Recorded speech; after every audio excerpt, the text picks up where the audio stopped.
Antipsychotic medications, mood stabilizers, antidepressants, stimulants, that is the standard of care in our field. Most people don't get that much better. We're really in a crisis now. I mean, according to the World Health Organization in 2017, about 800 million people on the planet suffer from mental health problems. And that's like 10% of the world's population. 1 in 4 experience depression at some point in their life. So let's start with asking you, what are the real causes of mental illness? And why are mental health problems so hard to treat? And why is psychiatry sort of, in my view, been so much struggling with this burden of mental illness and not been able to treat it well?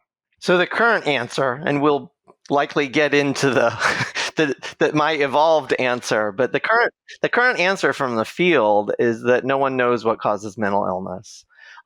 What we know are risk factors. So some people are passionate about one risk factor over another. So some people will say mental illnesses are chemical imbalances. And so the obvious treatment is a chemical to rebalance your chemicals.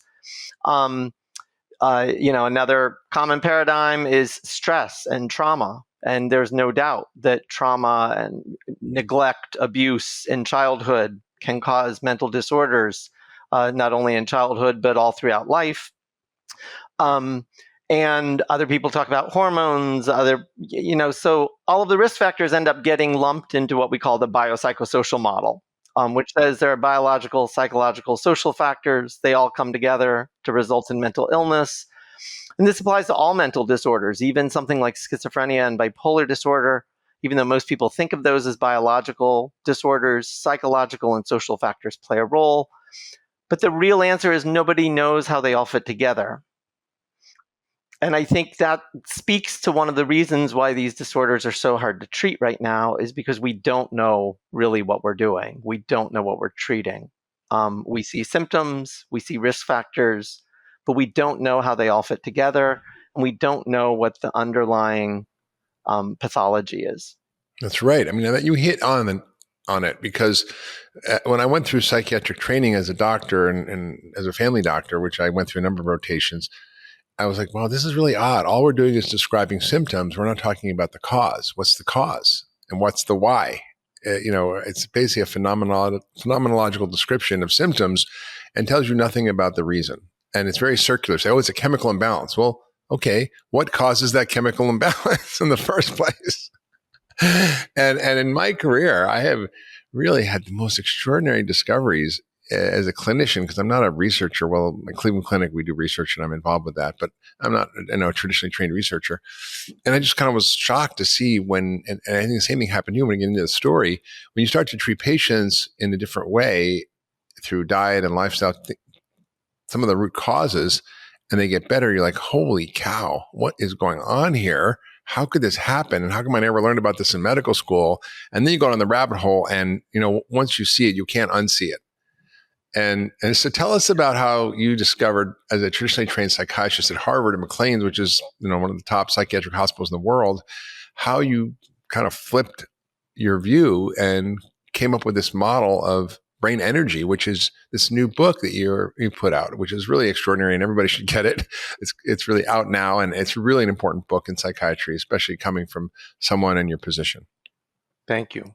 I think the real turning point for me was, it started probably 20 years ago with my own health. I had metabolic syndrome when I was in my 20s. I ended up changing my diet to a low carbohydrate diet, getting rid of a lot of processed foods, a lot of sugars, other things. And I noticed a significant change in my mood and energy state. And I began thinking, maybe this could be helpful for people with treatment-resistant depression. And so probably 18 years ago, I started using dietary interventions in people with treatment-resistant depression, and sure enough, had some luck. But for the most part, I wasn't really blown away with that, because it's depression, and eating a better diet, maybe some people feel better. It just didn't seem like it was as mind-blowing to me as what happened to me in 2016. So, 2016, I have a patient. He'd been a patient of mine for 8 years, with diagnosed with what's called schizoaffective disorder, which is a cross between schizophrenia and bipolar disorder. And he was absolutely disabled and miserable and tormented by his illness. He had hallucinations, delusions every day of his life, absolutely tormented by them, could barely leave his house, was chronically paranoid, convinced that people were trying to hurt him. So that's why he stayed home. It was just safer. He couldn't ride on a bus, and because he was convinced that everybody there was reading his thoughts and trying to hurt him. And this man had tried pretty much all of our standard treatments, numerous antipsychotic medications, mood stabilizers, antidepressants, stimulants, everything else. And nothing was working. And for the most part, he's not unusual. That is the standard of care in our field. Tragically, it's most people with that diagnosis are like that. They don't get that much better. Ever, right? This is how they have to live their whole lives. You just kind of give them medication and kind of manage their symptoms. It's basically, the antipsychotics like Thorazine. Now they have better versions of it, but essentially it's not much has changed since the 60s when they we call them major tranquilizers. We just sedate them so they're not, kind of going nuts. So they're not causing trouble. And to be fair, it's better than putting them in jail. It's better than letting them die. But for sure, it certainly does not restore people's health, and it does not restore people's lives. And there is no doubt every clinician in this field and every patient and family member who know anyone with these types of disorders know that we have a long way to go and we need better solutions. So anyway, he asks for my help to lose weight. And so I'm pretty familiar with low carbohydrate, ketogenic diets. He had already tried like 3 or 4 other types of weight loss methods without success. So we decided to try a ketogenic diet for weight loss. And at that point, even though I'd been using it in people with depression, I had no notion whatsoever that this would help his chronic psychotic disorder. Those are very different things in my mind, completely different illnesses. And within 2 weeks, not only did he start losing weight, but I noticed this antidepressant effect. And in him, it was pretty remarkable. He didn't look so sedated anymore. He was making more conversation, making better eye contact in a way that I'd never really experienced with him.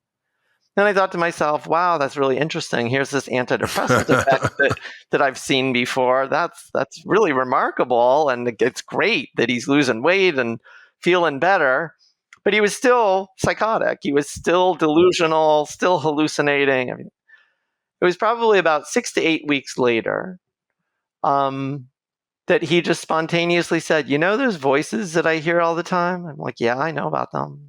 I think they're going away. I think they're getting better. And the really striking thing to me was, shortly after he said that, a week or 2 after he said that, he said, how I always thought that there were all these rich families conspiring against me, that they had targeted me and that they were tormenting me on purpose. I'm like, oh yeah, I know about that. Are we going to talk about that? I'm thinking to myself, are we going to talk about that again for the millionth time? And he says, I don't think that's true anymore. As I think about it, as I say it out loud, it sounds kind of crazy now. And I don't think that's really happening. And maybe it never was. And maybe I really do have schizophrenia, like everybody's been saying all along. And maybe it's getting better. And so that man went on to lose 150 pounds, and he's kept it off to this day. His life in many ways was transformed. He was able to move out of his father's home. He was able to participate in school again and complete a certificate program. He was actually able to get up in front of a live audience and perform improv. And this was a man that couldn't be on a bus. He couldn't go to a movie theater because he was terrified that people were out to get him. And that completely transformed everything I knew, because I was initially just in disbelief. Like, this can't be happening. Yeah. Don't confuse me with facts my mind's made up. It must be a spontaneous remission, right? Exactly. Maybe he never really had schizophrenia. It was interesting because he was working with a psychologist as well, and his father is very involved in his care. And I had to ask both of them several times, like, are you seeing what I'm seeing? I'm having a hard time believing what I'm seeing, but he is dramatically transforming in ways that I've never seen with other people. And am I kind of seeing something that's not there? Am I going crazy? Like, what is happening here? And they were all like, absolutely, it's happening. So I ended up doing a pretty quick literature search. And, at that point, I only knew keto and low carb diets as weight loss interventions. I also knew that they helped it with diabetes, but I had no idea that the ketogenic diet had been used for 100 years in the treatment of epilepsy. Yeah, for and sure. I didn't know that at the time. And so once I realized that, I quickly... You know why? Because we don't really learn anything about nutrition in medical school. Exactly. No, because nutrition has nothing to do with disease, of course, right? Exactly. And the tragic part about that in particular, now that I am kind of an expert on the ketogenic diet for mental illness, the tragic part about that is this is an evidence-based treatment. We have 2 Cochrane reviews that demonstrate that we have had more than enough research, clinical trials, demonstrating that the ketogenic diet can stop seizures even when pills and surgery don't. Yes. We have more than enough evidence on this. Yeah, it's the last resort is diet. After all the drugs and surgery don't work, then we try diet.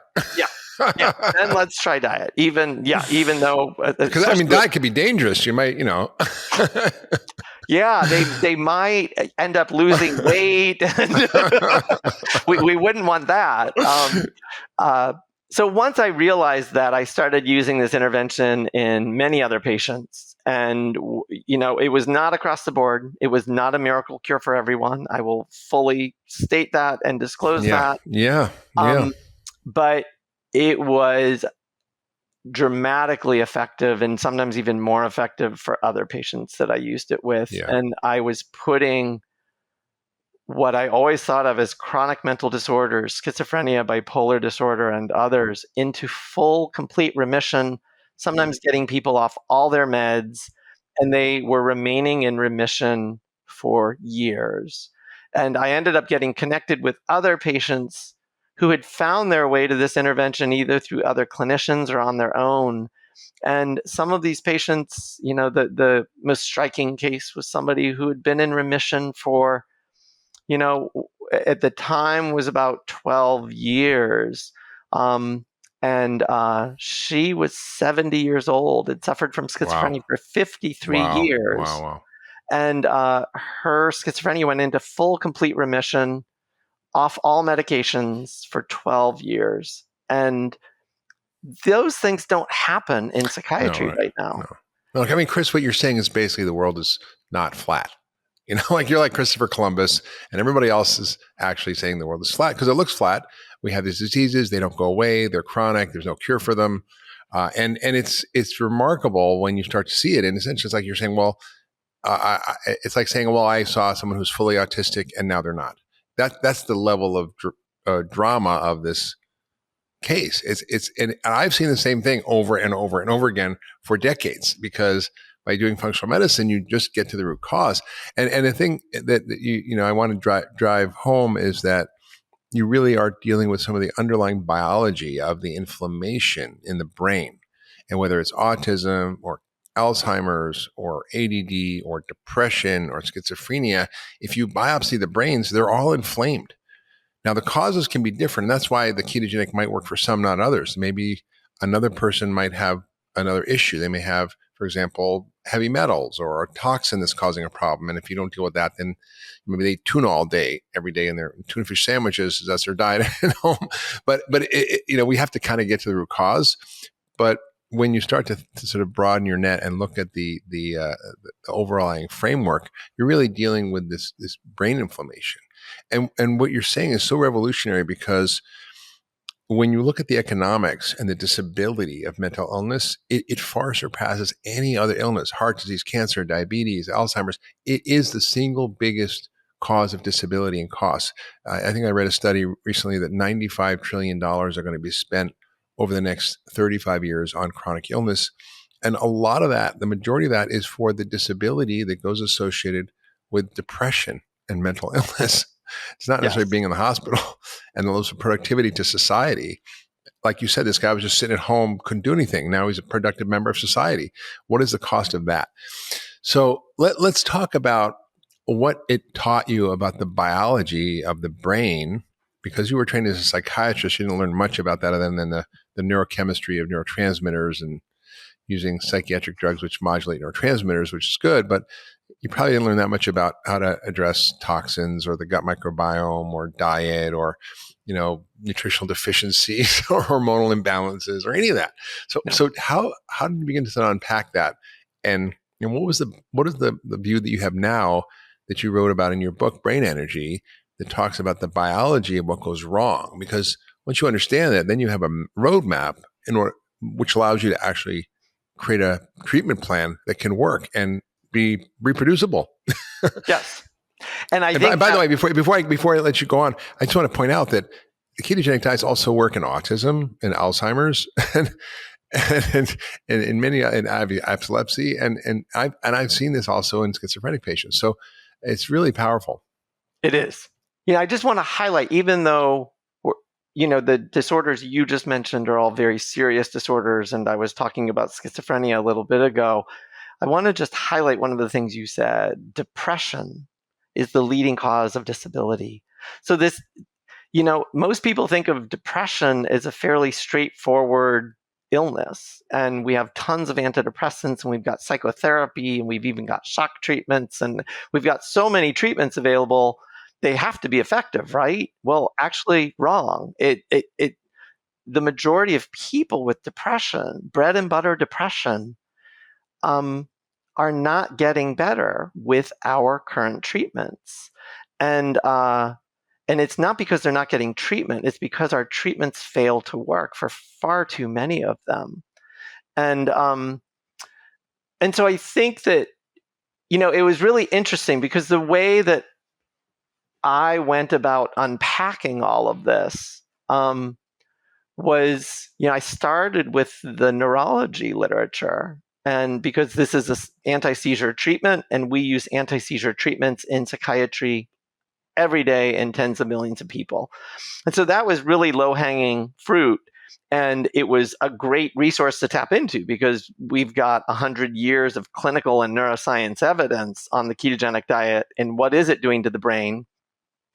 And so I could tap into that, and lo and behold, sure enough, the ketogenic diet rebalances neurotransmitter imbalances. It decreases brain inflammation. It changes the gut microbiome in beneficial ways. It, improves. Gets people off gluten. Yes, it gets people off gluten. It gets people off lots of other toxic foods, probably. It improves insulin signaling and insulin resistance in most people. And so it has a wide range of effects. But still, this is where the field of psychiatry is. It's like all of these different things. And so I went on a deeper search for how do these connect? Because at first I started off with a mission to how am I going to convince other mental health clinicians to use the ketogenic diet for serious mental disorders, because nobody's going to believe this. They're just not going to believe it unless I can present a clear and plausible mechanism of action based on science. Nobody's going to buy this. And this miraculous treatment that I am seeing in front of my eyes is going to go wasted. And so I kind of felt like I'm an academic. Not only that, you might lose your job. Yeah, I did worry about that many times. You probably wouldn't go to jail like Galileo, but you might lose your job. I worried about that. The good news now is that I have the full support and endorsement of McLean Hospital, actually. Amazing. That's unbelievable. They are very enthusiastic and supportive of this. Honestly, when I heard about what you're doing, I just did a happy dance. I was like, And I've been telling everybody, I'm like, wow, finally somebody's getting it where it counts. That's awesome. So the way that I ended up coming to the science is I ended up focusing on mitochondria and mitochondrial function, and more broadly, what we call metabolism. Mm-hmm. And so I came at the science from that perspective, and ultimately viewing mental disorders as metabolic disorders of the brain. Mm-hmm. And that in order to understand metabolism, you have to understand mitochondria. But in fact, you have to understand everything that you have known about for decades, functional medicine, how it's all interconnected, how diet, toxins, hormones, the gut, stress, all of that come together to result in illness. So functional medicine has been doing this for decades, and yet I was holed up in my, Harvard position and evidence-based medicine, and Right. and so we didn't learn a lot about functional medicine, and certainly functional medicine protocols are not being used in psychiatric hospitals. For the most part around the world, most psychiatric hospitals are not using these protocols or this paradigm. And so, but at the end of the day, even looking at mental disorders as metabolic disorders, which revolve quite a bit around mitochondria and mitochondrial function, I ended up coming to the same conclusions that you did. Mm-hmm. It's quite extraordinary. And I don't know if you're aware of this, but right at Harvard, there is Uma Naidu, who has a whole department of nutritional psychiatry talking about the microbiome and the brain. And there's another physician who's been on my podcast at Stanford. They have a department of metabolic psychiatry. So it's starting to happen. And more psychiatrists are becoming aware of the data, because there is data. There's a lot of literature now that supports this notion. So when I look at sort of the mitochondria, it's really about metabolism and energy, and it's sort of, I'd like you to sort of unpack how that actually connects to psychiatric diseases, because I first heard this concept when I talked to Martha Herbert, who is a psychiatrist, neurologist, and I think she's also board certified in psychiatry. I might be wrong. Who was treating autism, and she was doing brain scans on these autistic kids. She saw their brains were swollen and inflamed on biopsies. If these kids got killed in a car accident or something, and see these brains are just full of inflammatory cells and the immune cells, the white blood cells called the glia. And she also called what they have a metabolic encephalopathy. She said that autism is just not a brain disorder. It's a systemic disorder that affects the brain. And that's what I hear you saying, that psychiatric illness, for the most part, is a systemic disorder that affects the brain. Now, and the causes can be many. Like, it could be with your diet, it could be your microbiome. But I was with a gentleman this weekend whose family was a Hungarian Jew whose family was killed in the Holocaust. He says, I know 150 members of my family were killed in the Holocaust. I know everybody's name. And I've lived in a constant state of trauma and stress my whole life. And I was like, wow, this is the epigenetics of this. And Scientific American just came out with a paper, not a paper, but an article sort of documenting some of the research in New York after 9/11, where they saw women who were pregnant, or when 9/11 happened, their children were incredibly affected by the stress and trauma that happened to the mothers when they were pregnant, and was registered in gene expression patterns and epigenetics and in cortisol levels and cortisol receptor function. And I was like, wow, this data is really coming along in this. So there's a lot of things that can affect it, but often, the psychiatric problems are so misdiagnosed and mistreated, honestly, and it creates so much suffering. And so, what you're talking about is really a revolution. It is. It certainly was for me, and it certainly is for psychiatrists that I speak with. I don't think they've really considered this. The reason that I am so passionate about mitochondria in particular is because they actually are responsible for much more than just energy production. So most people know mitochondria as the powerhouse of the cell. And so they create ATP, which is our energy source. And there's no doubt they do that, and they are instrumental in that role. And without that, we would not live. But they actually do so much more than that. So they are primary regulators of hormones, for instance, key hormones like cortisol, estrogen, testosterone, progesterone, and others. That the production of those hormones actually begins inside mitochondria. And as those hormones travel through the body and influence cells throughout your body, the primary influence ends up converging on mitochondria. And Yeah. so, in many ways, the reason that I became like ridiculously excited about this theory is because it is a way to connect all of the dots, the biopsychosocial models of mental illness. It is a way to connect all of them. So mitochondria are instrumental in neurotransmitter function, neurotransmitter production, the release of neurotransmitters, the influence of neurotransmitters. They play a significant and powerful role in inflammation. But inflammation in turn affects mitochondria.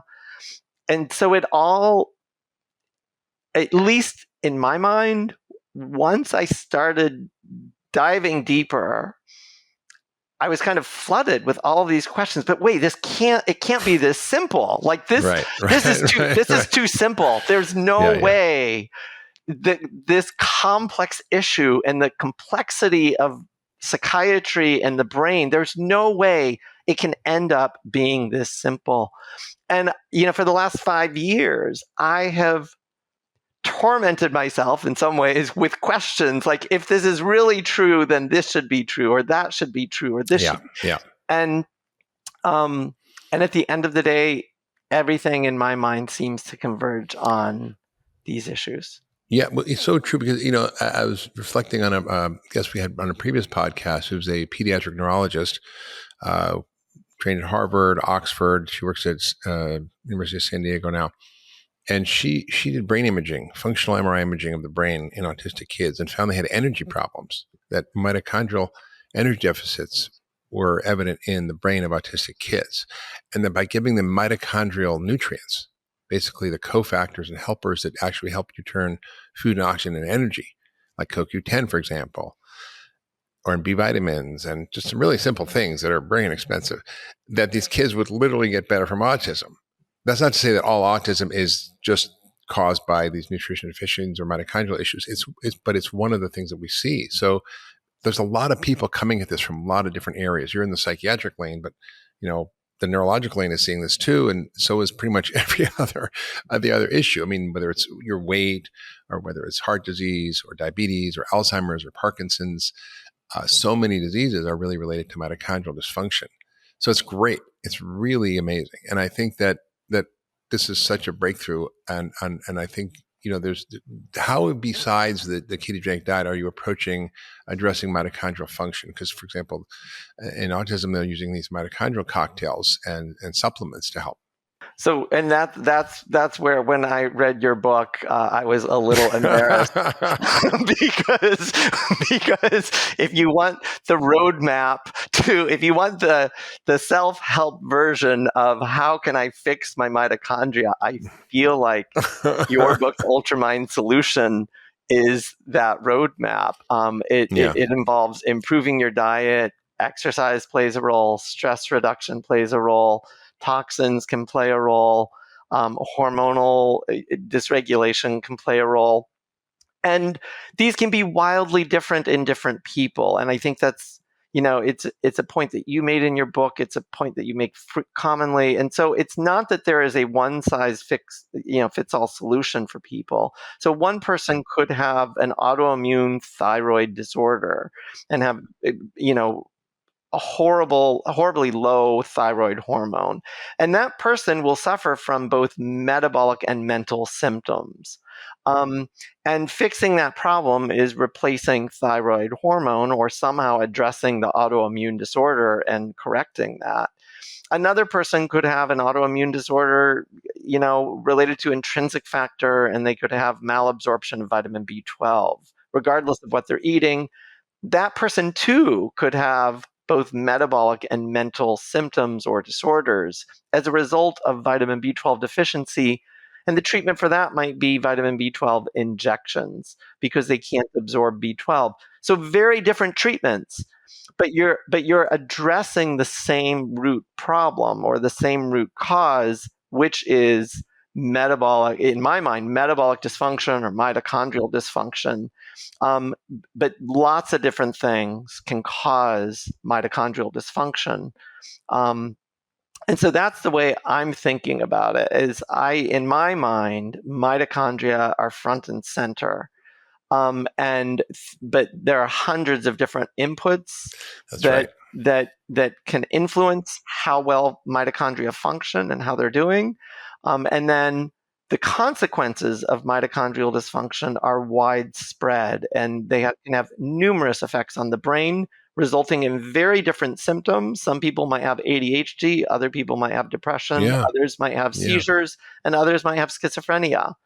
And that probably depends on a variety of factors. What are the different, components or environmental factors that are contributing to genetics, or other things we may not even understand. Yes. Right.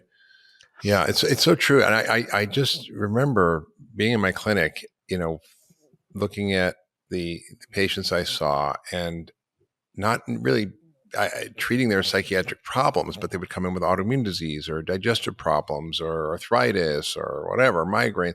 And I would just do what I did. And they would get better from other stuff. Like you're saying, you were treating this guy's weight loss and schizophrenia got better. And I was like, wow, I call myself the accidental psychiatrist. I never intended to figure this stuff out, but I could not ignore what was in front of me. And I had a patient with ADD once who was so severe, and he had, really terrible inflammatory symptoms as well, asthma and allergies and gut issues and migraines. And, of course, the doctor who was treating him, the psychiatrist, just treated ADD with a stimulant and ignored the other things because, of course, they're not related. But I treated it. I just cleaned up his diet. I gave him some vitamins. I cleaned up his gut. Very simple things. And the mother brought home his homework, and we'll post it in the show notes because it's pretty impressive. Brought his homework before and after 2 months just of changing these few things. And these kids often have what we call dysgraphia. Their handwriting, you can't read it. He's 12 years old. It looks like somebody, who's got some kind of severe disorder with writing or something. I don't know. And it went from like severe dysgraphia to perfect penmanship in 2 months. And I'm like, holy crap, what is going on in the brain? How does it go from being chaotic and disorganized and dysynchronous to being completely coherent? And it was really a mind-blowing concept for me. And that's where it gave me the idea of the book. I don't know if you know this, Chris, but the origin of functional medicine was in psychiatry from Abraham Hoffer. I did not know that. Yeah. So I'm going to tell you this quick story. I don't want to dive into more of your work. I don't want to take too much of a sidetrack, but it's fascinating. Abraham Hoffer was a Canadian psychiatrist who treated schizophrenia. And he just sort of somehow got the idea that there was some abnormal molecules going on in the brain and that it was related to some kind of nutrient problem. So he gave high dose of niacin and zinc and B6 and magnesium. And many of these patients would improve or get better. And so he began to write about this, talk about this. And then he was friends with Linus Pauling.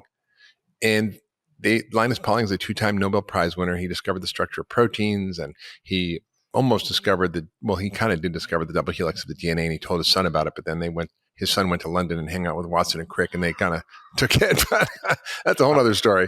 And then he wrote an article in Science magazine, Science, which is a very prominent medical journal, which I don't know if you've actually seen. It's called Ortho Molecular Psychiatry, written by Linus Pauling. Have you seen that article? I have, actually, yes. Yeah, well, that was the genesis of that. And essentially the idea was that we could correct. Ortho means to straighten, and molecular means molecules, to straighten the molecules of the brain by using high dose of nutrients to move chemical reactions to their completion. Now, it was a very simple idea, and it was super complicated paper, very scientific, but it sort of started this process. And then Jeffrey Bland, who was really the father of functional medicine, was a student of Linus Pauling's.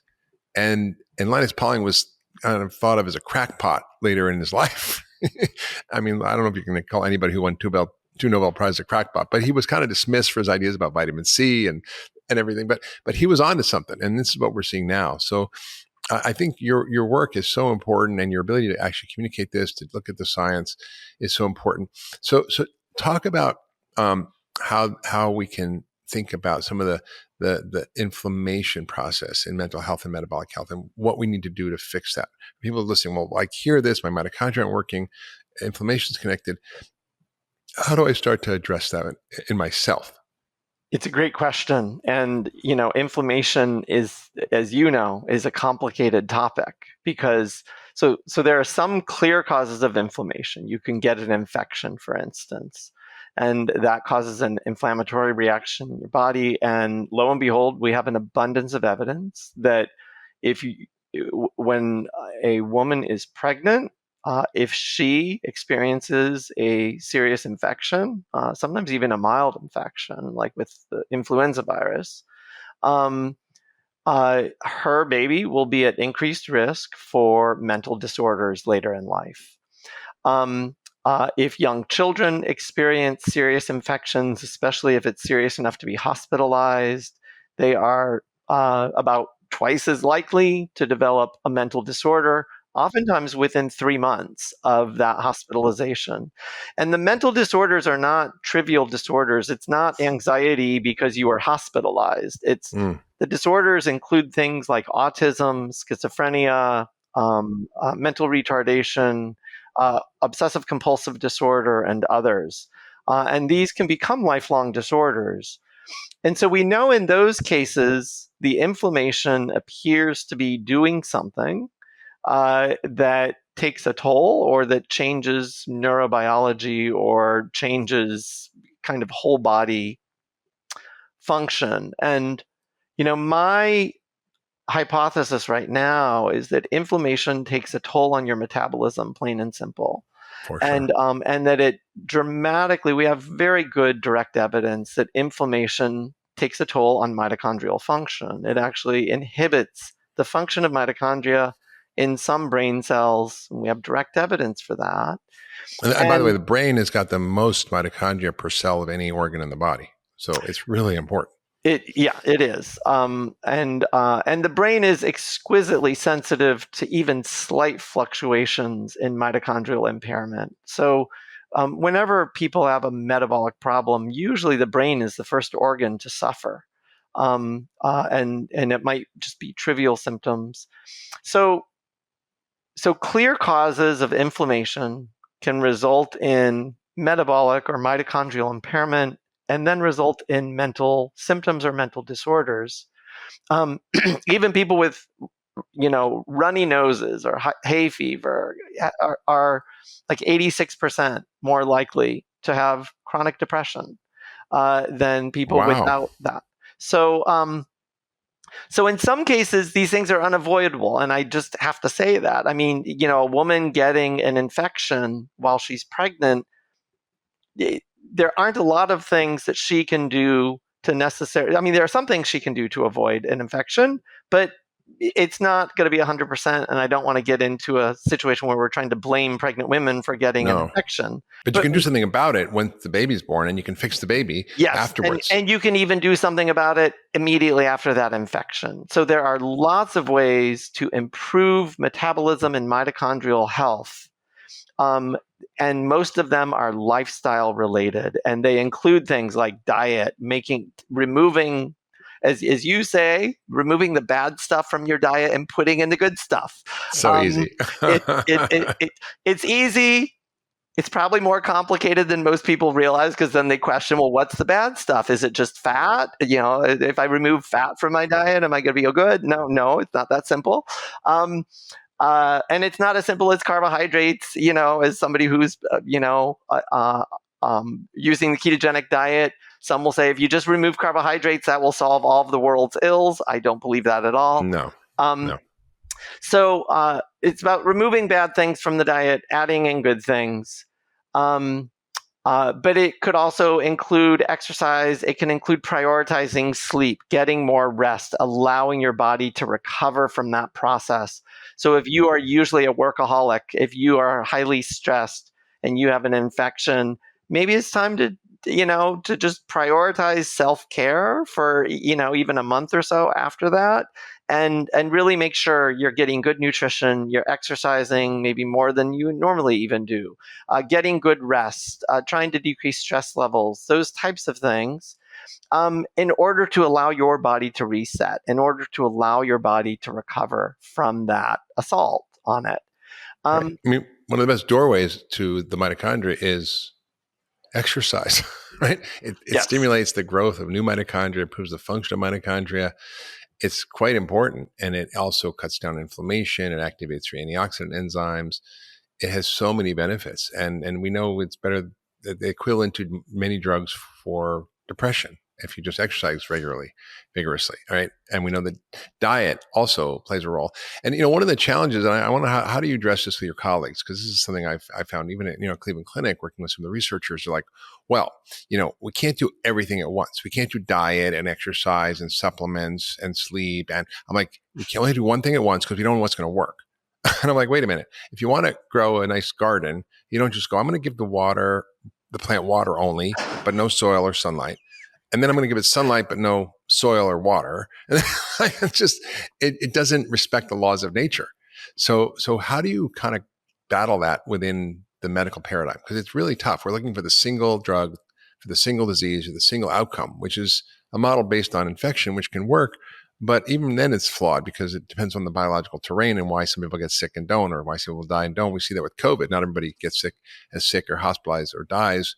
People who are chronically ill or overweight or aged do because their systems don't work as well. So how do you address this?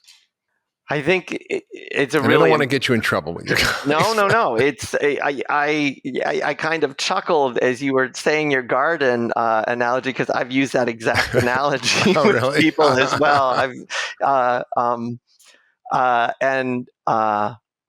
think most athletes and coaches know this as well, that if you want to become an Olympic champion, it's not only about exercise, it's about exercise and diet and sleep and get rid of any toxins. That means no drinking, no drugging, no anything, because you are trying to get your body in prime condition. And it requires a multifaceted approach, and those things are all interconnected, and they're all going to relate to whether you can grow your muscles, whether you can get faster, improve your, cardiac health, all of those things. And so I completely agree with you, and I think it's a huge challenge in our field. To me, the lowest hanging fruit is with the chronic, severe mental disorders. I think that because right now the prognosis is so abysmal for these disorders, and the likelihood that any intervention, whether it's a single intervention or a complex intervention, the likelihood that anything will change the course of these disorders is extremely low in most academic psychiatrists' minds. It's like autism, right? Yes. So I actually am hopeful that we can get funding for studies like this using a quote unquote treatment resistant population, and maybe design a comprehensive treatment. You'll call it a functional medicine treatment. I'm trying to get mainstream medicine to buy into this, so I might just call it a comprehensive, effective treatment. I might call it a metabolic treatment or a mitochondrial treatment. At the end of the day, it's going to be the exact same thing as what you're doing, but sometimes language matters. And so I'm not sure, but I think that we could probably get funding for such a study. I think we would want some of the best practitioners, maybe you included, to really be part of this protocol, because we maybe get, one or two shots, and we don't have to cure everybody. But if we can even get 30% of those people dramatically improved, I think that would get the attention of a lot of people in the mental health field. And again, these disorders are the most disabling disorders. They are some of the most costly disorders to society.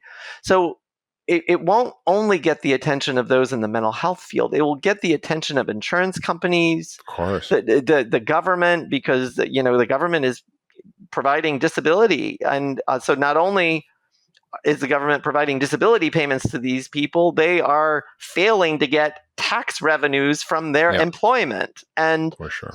And I can be the first to say, having worked with these people for well over 25 years, these people are desperate to contribute to society. They want to work. There's this stereotype out there that, depression is the leading cause of disability because everybody's lazy slackers and they're just looking for an excuse to be on disability. Let me just maybe disabuse if any of your listeners are thinking that and thinking, yeah, that's right. Let me disabuse you of a few notions. Number one, they're not living the high life. You're living essentially in poverty on that lifestyle. But this notion of self-respect and autonomy is huge. And I have had schizophrenic patients crying in my office because they just want to work and earn some money, to be able to hold their head high and say, I earned some money. And I remember with one of these patients, I tried with her for 6 months to help her get a job bagging groceries at a grocery store. And at the end of the day, she couldn't do it. And she couldn't do it because her symptoms would get worse. She started thinking that the manager was stealing money. She got paranoid about the manager, started causing trouble, and it was a nightmare. And she got fired. And and so I think that if we can demonstrate that even if it requires a complex intervention like water, sunlight, and good soil, if it requires a complex intervention, that maybe we can get people to take this seriously. Yeah, I agree. I mean, the economics are just incredible. I had a couple of thoughts about what you're talking. I mean, I don't know if you've ever been in Venice recently. It's just like a homeless city, and most of those patients have been let out of psychiatric hospitals. We basically shut them all down. We boarded them up, and rather than put people in physical straitjackets, we put them in chemical straitjackets. But these people often don't take their medications. So there's a lot of data that says that if you actually give these people housing, and and imagine if you give them your treatment, what would happen? Well, the cost would go dramatically down, even if we provided housing and food, because they use huge amounts of healthcare. They go to the emergency room as their major healthcare source. So it's really a problem for our society. And we just have such a backwards way of dealing with this. Also, it kind of reminded me of colleagues of yours at Harvard I mentioned earlier, to Lacazio and Barbassi, who wrote a textbook called Network Medicine. And I'd encourage you to get with those guys. They're really in your neighborhood in the same university. And they've basically said, that network medicine, functional medicine, whatever you want to call it, systems medicine, embraces the complexity of multifactorial influences on disease. That means there's a lot of different factors, and you can't just treat one. And then they basically said that it offers a different approach to understanding the cause of disease or etiology. It's going to lead to differences in how we treat patients using multiple molecular targets that require manipulation in a coordinated dynamic fashion. So that's a totally different paradigm than we basically have in what we learned in medical school, which is just do one thing. Yes. And then, of course, there's comorbidities. So we treat them all, like high blood pressure, diabetes, heart disease, obesity. They're all separate things. We just treat them all with different drugs because they're not related. They're just separate things. They're comorbidities. They're not co-anything. They're the same problem, just with many different manifestations. Yes. So it's so exciting. And I've had patient after patient, get better. And I've also had people who just read my book, which I wrote so long ago. And I it's an old book, and I think it's still kind of ahead of its time, and it needs to be updated. But people say, "Oh, I read the book, and my bipolar disease went away." I'm like, "It did? Really? That's amazing." Awesome. Even I would be shocked. One patient came in and said, "What do you need?" She's like, "I'm good." I'm like, "Well, why are you here?" She's like, I read your book, Ultra Mind, and I took like 9 months to get an appointment. So I just did what it said, and now I'm better, but I just want to see if you had anything else to say. I'm like, okay. But that's kind of a wild journey as a doctor, because you can't ignore what's in front of you. And I'm so happy that you actually didn't ignore what actually happened and started to go down the rabbit hole and discover what was really going on. Can you tell us about some other patients maybe that you've had, maybe not schizophrenia, other problems that may be responsive to this, and not just ketogenic diet, but what are the other things that you've done and that are part of your program? So again, I think, this applies to a wide variety of diagnoses, and it applies to all age groups. So I've had young patients who, from early childhood had signs and symptoms of ADHD, which kind of started transforming into a mood disorder, and then a serious mood disorder, initially thought of as depression. Then, there's a strong family history of mental illness in this particular person's family. And it quickly transformed into what a lot of people were thinking was bipolar disorder. And this young child was tried on various stimulants for ADHD. They helped for a few days and then quickly started causing severe insomnia, which was making everything worse. Yeah.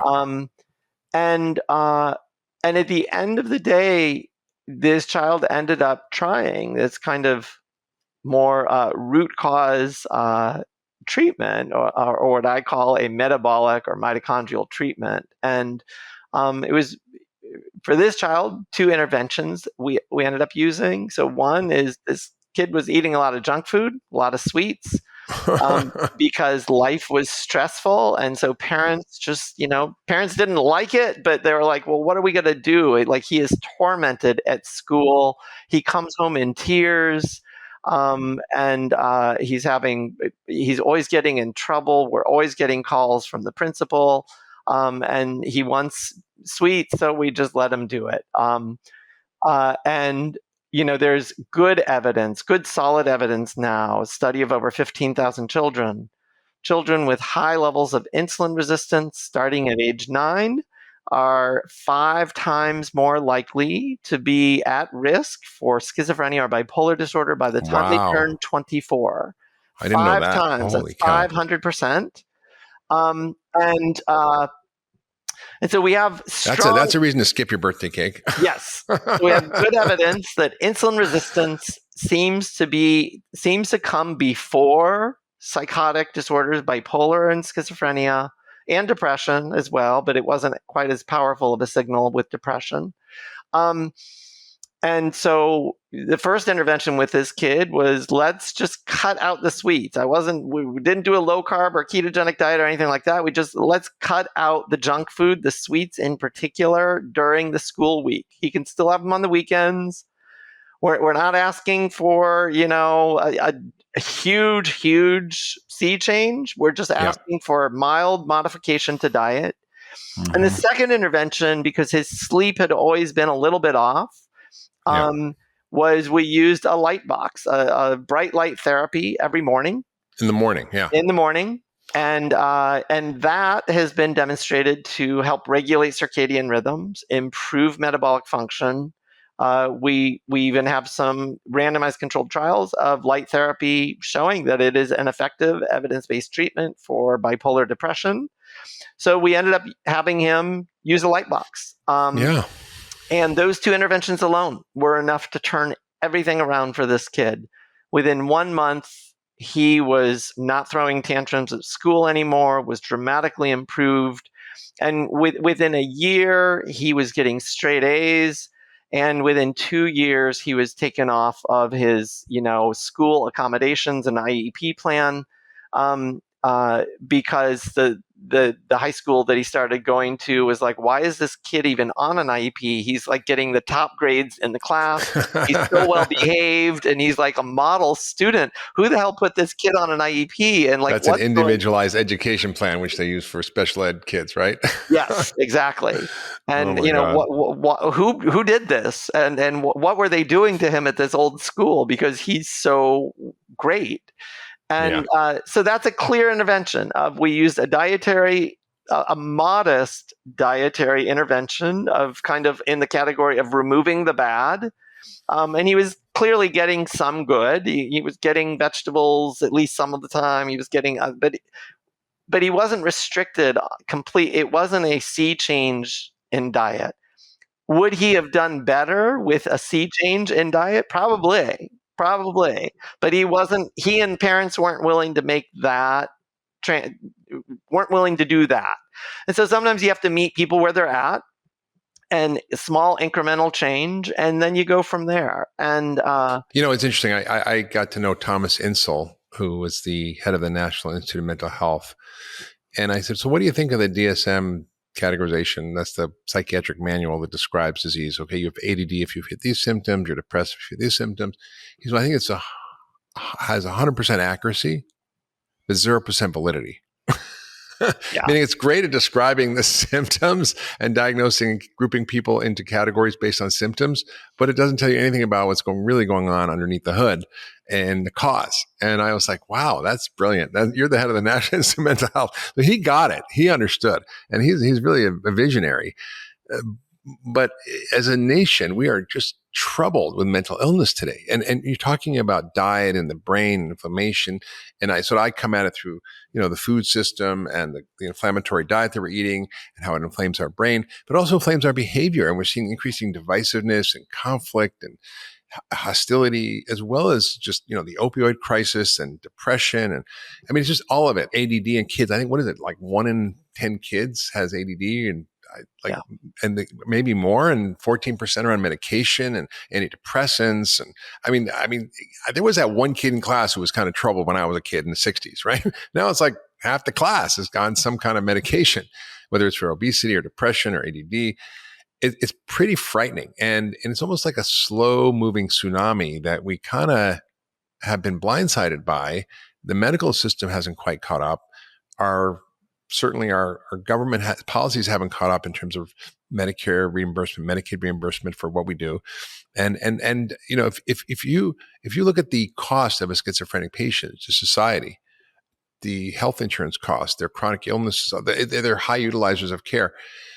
The government could literally pay for their food and housing, and that would basically be saving money, right? It's like, it just, even if we just look at the cost of one antipsychotic prescription, for, or their cocktail, because most of them are on a cocktail of prescription medications, usually at least 3 medications. Yeah. And if they're on those 3 medications, those often cost, anywhere from $20,000 to $100,000 a year.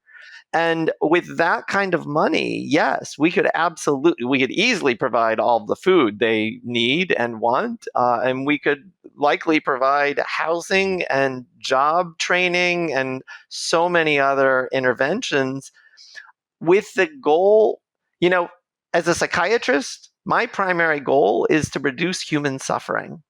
Yeah. So let's just start there. Let's just make their life less miserable and help alleviate their symptoms.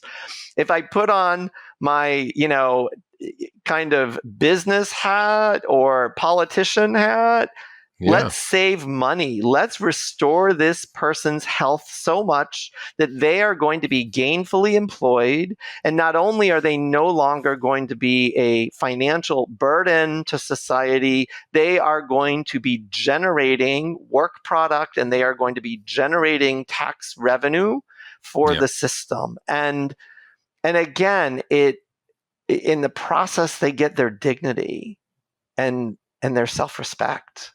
And it is just such an obvious win-win for everybody involved. So beautiful. Yeah. Well, if anybody listening is a policymaker, is a business owner, is a philanthropist, and has any bells going off about someone in their family, in their world, or in their company, or cares about the health of our nation, please contact Dr. Palmer and help him, because he's doing God's work. This is so important. If you love that last video, you're going to love the next one. Check it out here. But just eat the rainbow. If it's colorful and it's not Skittles, it's okay to eat. So all the dark colored vegetables, greens, blues, purples, reds, yellows, those foods that contain these pigments are full of these phytochemicals, and they're